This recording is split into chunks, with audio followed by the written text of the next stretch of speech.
Ayan na nga po guys, tayo magluluto ngayon ng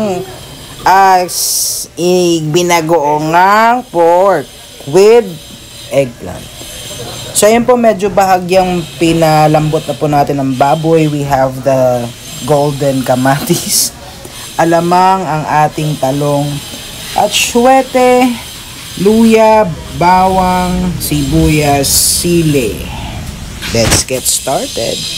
So ayan na nga guys, pakuluan po muna natin siya ng bahagya ulit kasi pagmamantikain po natin siya guys. Okay, mga kapsat. Lagay na po natin ng ating laya o luya para lumasa po agad, kasi nakakatulong yan mag-alis ng lansa na kahit na anong niluluto guys. Ayan na nga guys, nung nagmantika na, ilagay na po natin ang ating bawang.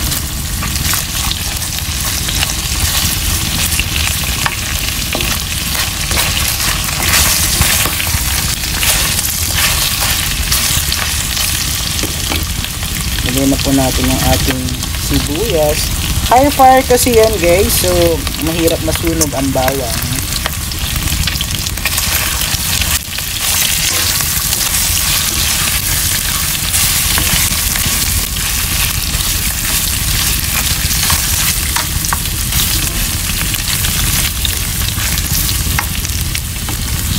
So ayan na nga guys, pagkagisa ng bawang, sibuyas, luya, lagay na po ang ating mamahaling kamatis guys.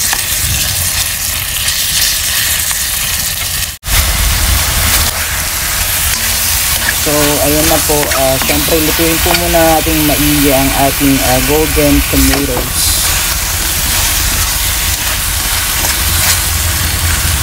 Masasarap po kasi talaga ang binagoongan pag may kamatis. Tandaan niyo po yan. Pag niluluto natin ng kamatis, lagyan natin ng konting water. Kasi masasarap, malambot ang pinakakarne. O diba pinakuluan mo na, pinaano mo pa. Kasi iisipin natin yung mga mahal natin sa buhay na kakain, yung mas bata pa sa atin, yung mas maedad po sa atin. Right guys, so pag luto-luto na ang ating bagoong, the pork ay medyo malambot at ang kamatis, so we can add bagoong alamang. Pakunti-kunti lang muna kasi para malaman natin yung alat. Madali naman pong magdagdag.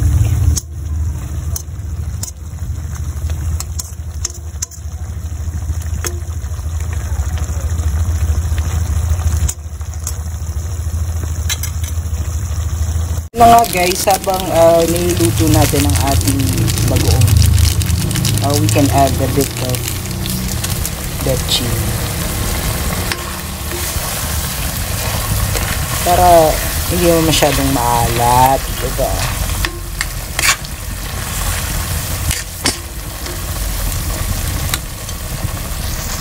Yan na nga guys, so habang pinapalambot natin mga kabsat ang ating pork, ginigisa sa alamang at kamatis, kasi kasuhin naman po natin yung isa pang magmamarites, ang syuete. Hindi lamang siya nagdadagdag ng kulay, but magdadagdag po siya ng sarap. Ayan po guys.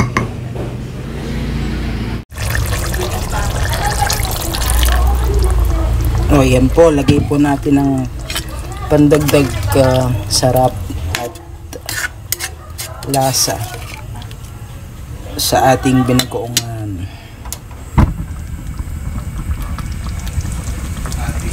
Pakuluan lang po natin siya ulit.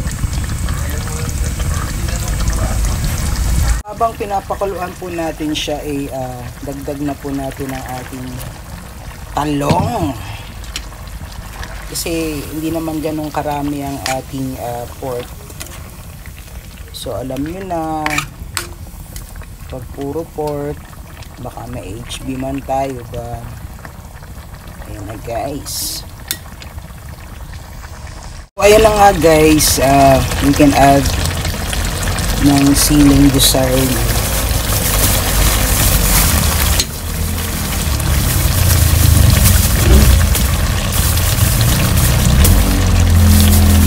Kasi medyo mamaya natin mas dadamihan. Shout out guys.